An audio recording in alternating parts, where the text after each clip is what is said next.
नए वीडियो के साथ। आज मुस्लिम विधि का मेहर के बारे में मैं आपको बताऊंगी कि मेहर क्या है।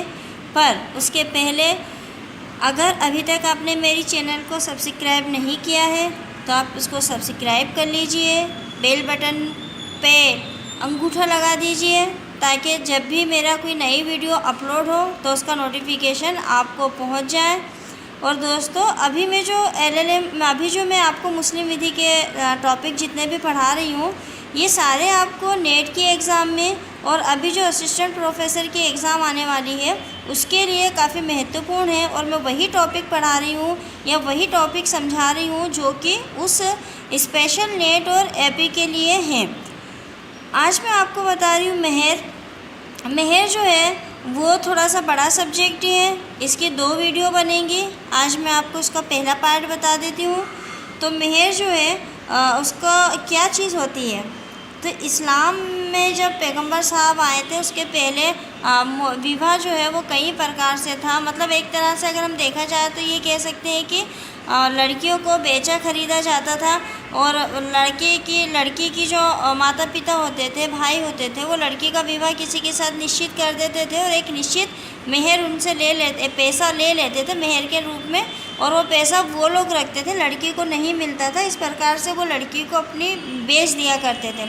जब पैगंबर साहब आए और उन्होंने ये सब चीज़ें देखी तो उन्होंने इसको रोकने के लिए ये किया कि भाई आप जो है लड़की, क्योंकि मेहर लड़की का बनता है और लड़की का हक है तो लड़की को ही मेहर दिया जाए। तो इस तरह से मेहर जो है वो लड़कियों को देना का परंपरा शुरू हुई है। और अब हम देखते हैं कि मेहर की परिभाषा क्या है। तो मेहर की परिभाषा जो है वो विल्सन ने दी है। सबसे पहले विल्सन का क्या कहना है कि मेहर जो है वो पत्नी के अनन्य उपभोग और लाभ के लिए प्रतिकर है। मतलब ये कहा जा रहा है कि जो मेहर है वो पत्नी जब अपने पति को अपना शरीर सौंपती है तो उसके बदले में वो उसको प्रतिकर देता है, मतलब वो मेहर कहलाता है। तो मेहर जो है वो पत्नी के अनन्य उपयोग और लाभ के लिए प्रतिकर है। मुल्ला का क्या कहना है, मेहर उस धनराशि या संपत्ति को कहते हैं जिसे पत्नी अपने विवाह के प्रतिफल के रूप में पति से प्राप्त करने की हकदार होती है।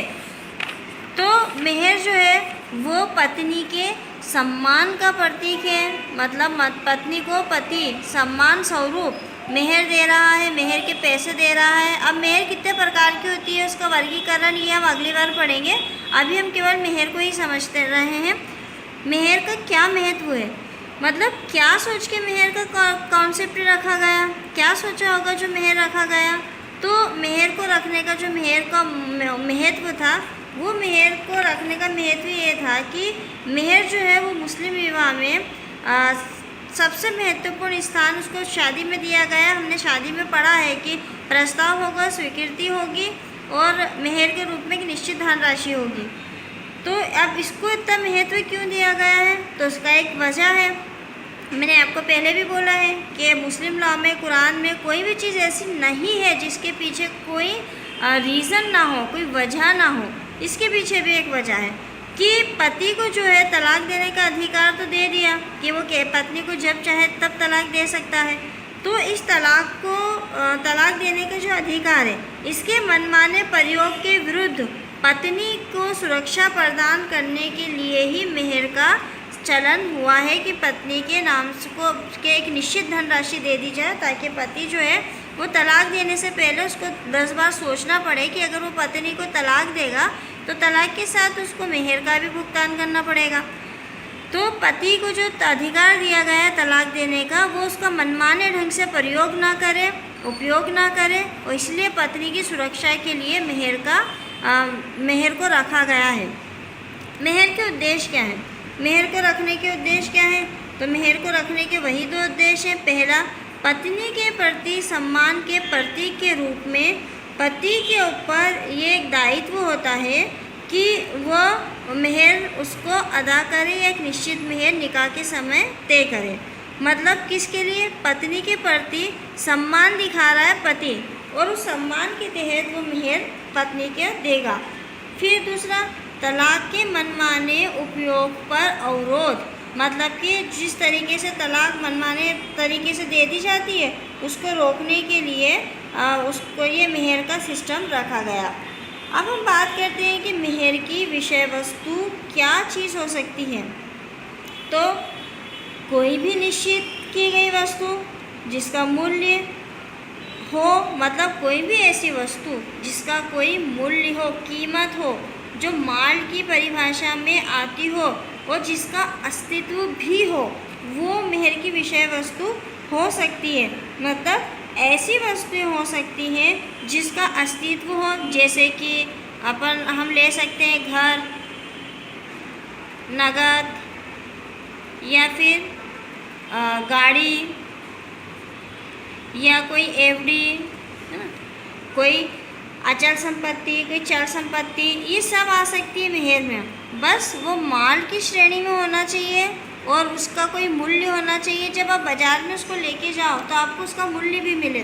कोई वस्तु भी हो सकती है, नगद पैसा भी हो सकता है, कोई वस्तु भी हो सकती है।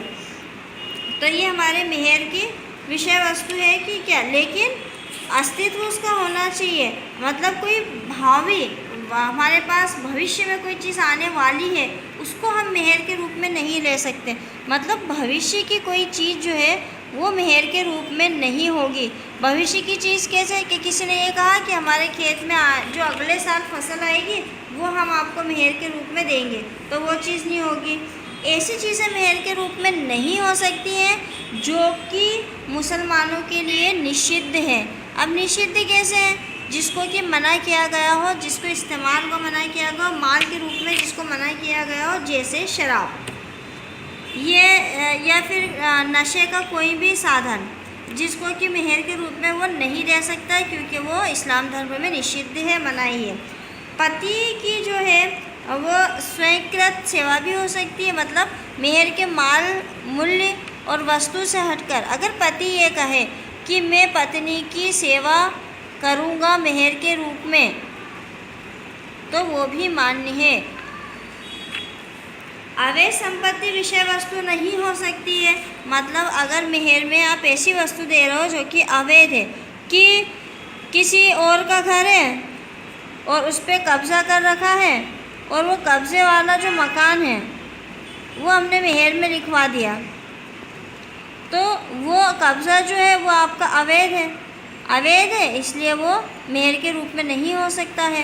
तो इस प्रकार आज हमने देखा कि मेहर क्या है, मेहर का अर्थ देखा, मेहर की परिभाषा देखी, मेहर का महत्व देखा, मेहर का उद्देश्य देखा, मेहर की विषय वस्तु देखी, और क्या चीज़ें मेहर में नहीं दी जा सकती है वो देखा है। अब हम इसके बाद जो अगला वीडियो बनाएंगे उस वीडियो में मैं आपको जो है मेहर का अगला टॉपिक बताऊंगी, जो है कि मेहर का वर्गीकरण, कितने प्रकार की मेहर होती है, कौन कौन से मेहर के तरीके हैं, ये सब मैं आपको अगली वीडियो में बताऊंगी।